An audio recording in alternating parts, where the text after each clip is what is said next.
آپ کی بات لائیو میں سواگت ہے. میں ہوں ڈاکٹر مظفر غزالی. ویڈیو شروع کرنے سے پہلے آپ سے ایک اپیل. اگر آپ نے ابھی تک ہمارے چینل کو سبسکرائب نہیں کیا ہے تو سبسکرائب کیجئے، لائک کیجئے اور شیئر کرنا نہ بھولیے.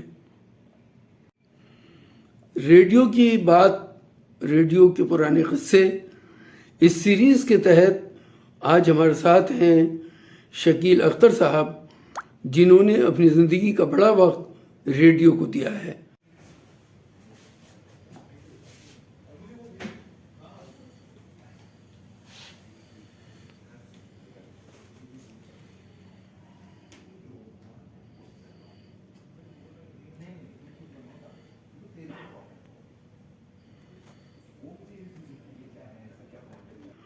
آئیے جانتے ہیں شکیل اختر صاحب سے انہوں نے ریڈیو کو اپنے زمانے میں کیسا پایا.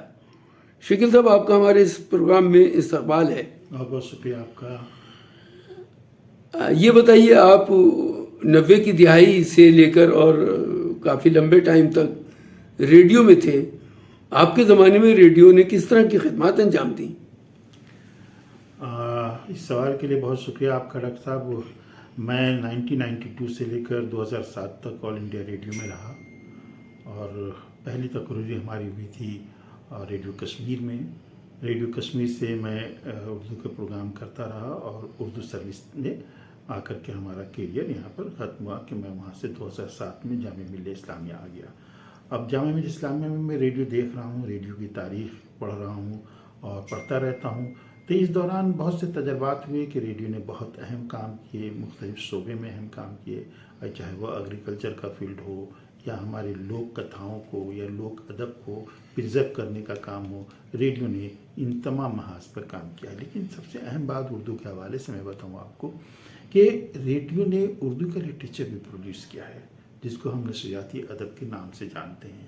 اور نشریاتی ادب میں آپ ہر دور کے، چاہے وہ 80 کا زمانہ ہو، 60 کا زمانہ ہو، اردو کے تمام سرکردہ ادیبوں نے ریڈیو کے لیے لکھا ہے اور لکھنا پسند کرتے تھے. کچھ لوگ تو باقاعدہ وہاں ملازمت اختیار کر لی تھی، جیسے سعادت حسن منٹو تھے، کرش چندر تھے، یہ وہاں پر ملازمت کرتے تھے. اپیندر ناتھ اشک تھے.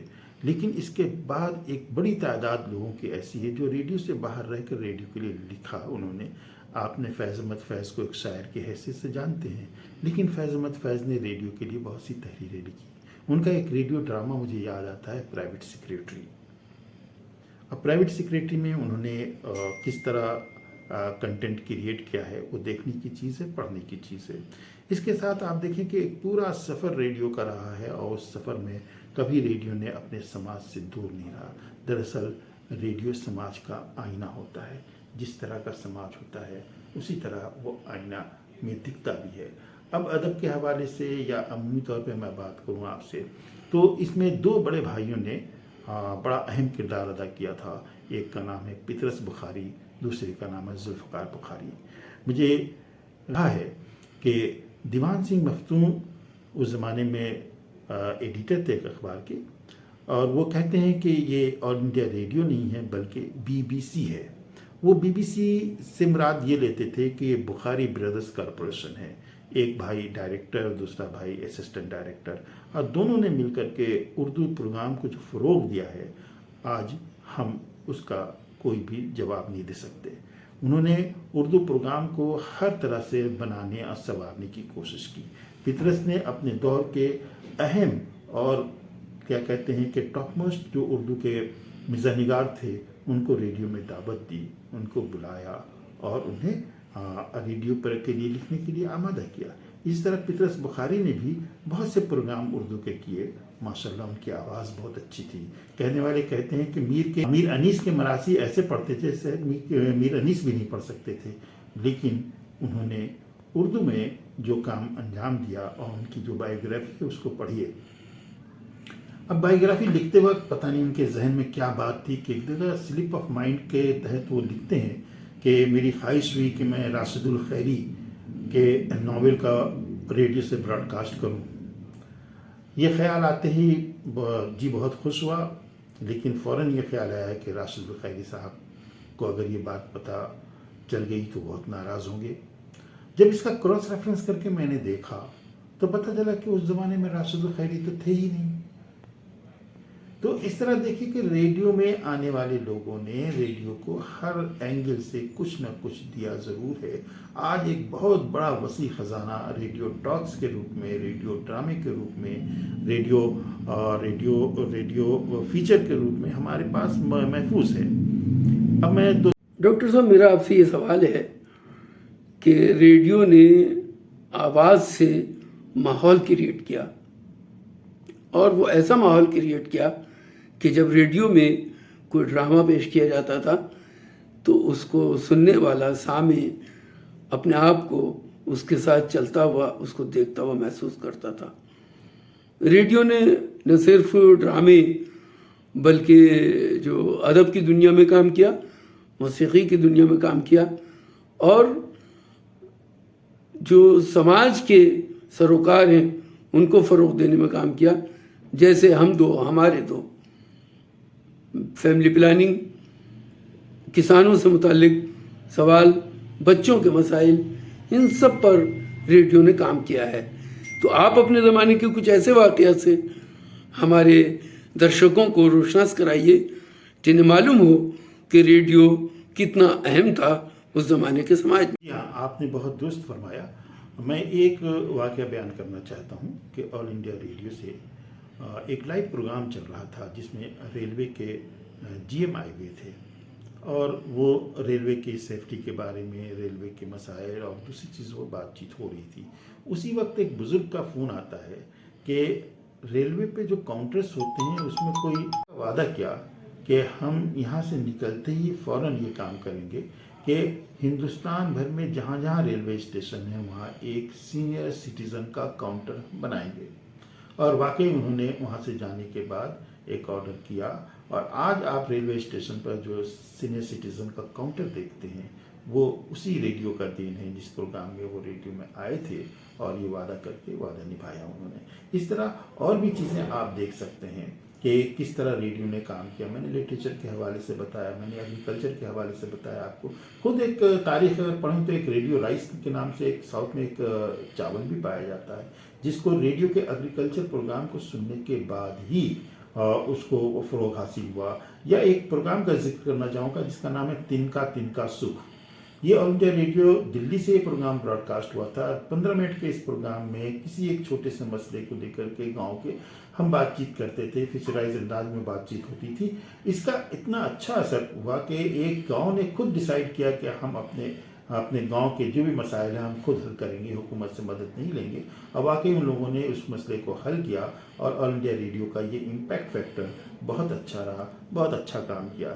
دوسری طرف یہ دیکھیں کہ جب کوئی آپدہ آ جائے، جب کوئی مصیبت آتی ہے، جیسے کہ سائیکلون آ جائے، کوئی طوفان آ جائے، تو اس وقت ہماری کنیکٹیوٹی بہت جلدی متاثر ہوتی ہے. بجلی چلی جاتی ہے، دوسری چیزیں چلی جاتی ہیں، تو اس وقت ہمیں نہ انٹرنیٹ مل پاتا ہے، نہ ہمیں دوسری سہولیات مل پاتی ہے ماڈرن ٹیکنالوجی کی. تو صرف ایک واحد میڈیم ریڈیو رہ جاتا ہے کہ ریڈیو کے ذریعے ہی ہم لوگوں سے اپیل کرتے ہیں کہ آپ اس وقت سمندر میں نہ جائیں.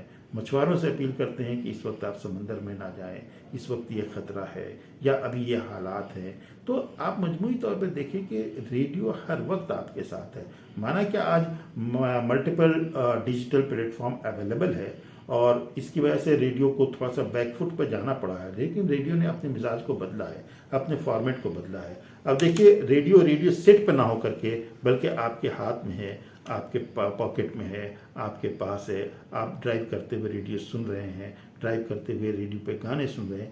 مجھے یاد آتا ہے کہ رشید احمد صدیقی نے اپنے ایک مضمون میں 1939-40 میں یہ لکھا تھا کہ ایک زمانہ وہ آئے گا جب ریڈیو پورٹیبل ہو کر کے ایک چھوٹے سے چشمے میں، کنگھے میں چینج ہو جائے گا، تبدیل ہو جائے گا. ان کی بات درست تھی. 50 کے آس پاس ٹرانزسٹر کو وجود عمل میں آتا ہے. جیسے ہی ٹرانزسٹر کو وجود عمل میں آتا ہے تو ریڈیو کی سائز میں کمی آ جاتی ہے، ریڈیو چھوٹا ہو جاتا ہے. اور آج چپ ٹیکنالوجی کی وجہ سے دیکھیے ہر موبائل میں ریڈیو ہے، جہاں چاہیں آپ اس کو سن سکتے ہیں، جہاں چاہیں آپ اس سے فائدہ اٹھا سکتے ہیں. تو ریڈیو نے اب آ جا کر کے اپنے آپ کو ٹیکنالوجی کے ساتھ ہم آہنگ ہونے کی کوشش شروع کر دی ہے، اور اس میں بہت حد تک کامیاب بھی ہو رہی ہے. ڈاکٹر صاحب آپ نے لمبا وقت ریڈیو میں گزارا ہے. جب آپ ریڈیو میں تھے تو آپ کی یادداشت میں کوئی ایسا دلچسپ واقعہ، ایسی شخصیات جو آپ کے زمانے میں ریڈیو میں آئی ہوں، وہ ہمارے درشکوں کو بتائیے. واقعہ یاد آتا ہے کہ ایک فیچر پروڈکشن کا کام چل رہا تھا اسٹوڈیو میں، اور ریکارڈنگ اقبال وارثی صاحب ہمارے بہت سینئر اور بہت ہی معزز اناؤنسر تھے، وہ کر رہے تھے نیریشن کرتے وقت انہیں کہنا تھا کہ اور وہ پیر مرد اپنے حجرے سے نکلا.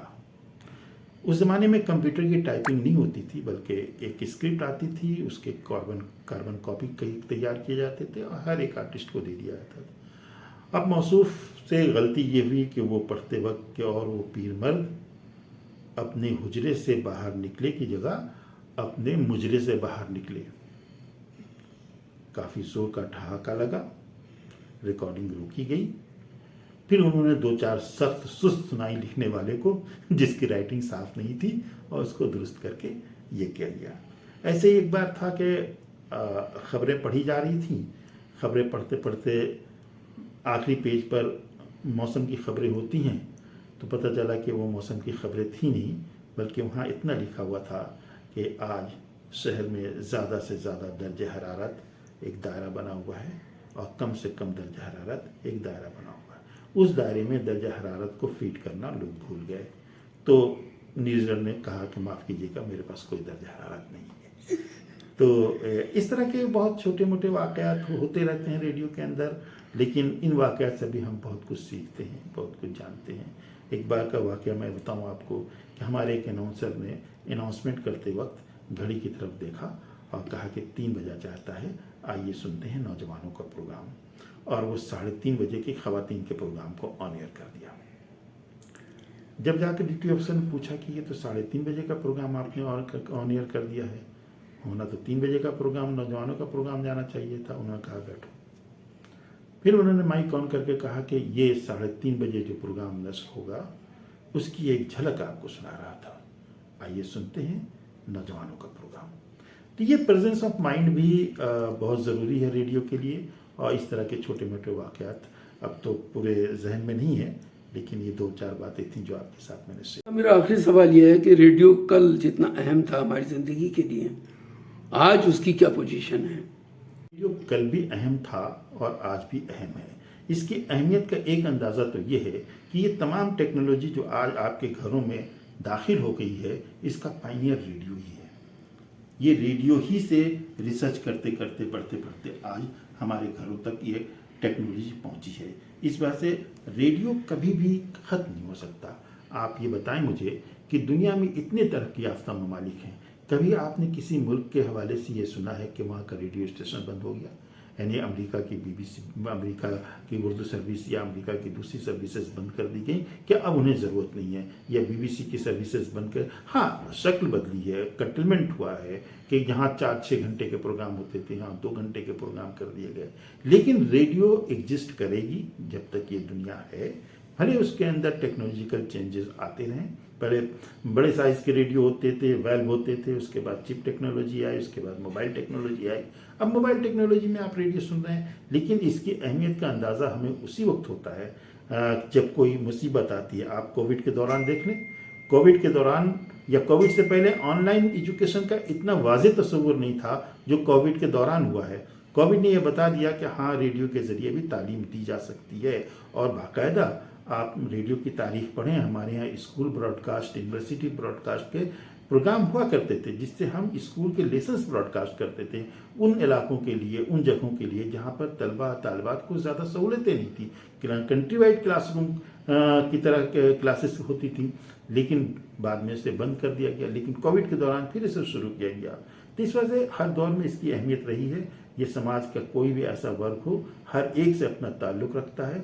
ریڈیو کی دنیا میں سنکار رہتے ہیں، ریڈیو کی دنیا ہی میں ہماری آرزویں مچلتی ہیں، اور ریڈیو کے تاروں پر ہی ہم ان تمام چیزوں کو دیکھتے ہیں اور اسے پانے کی کوشش کرتے ہیں. بہت بہت شکریہ ہمارے ساتھ بات کرنے کے لیے. بہت شکریہ.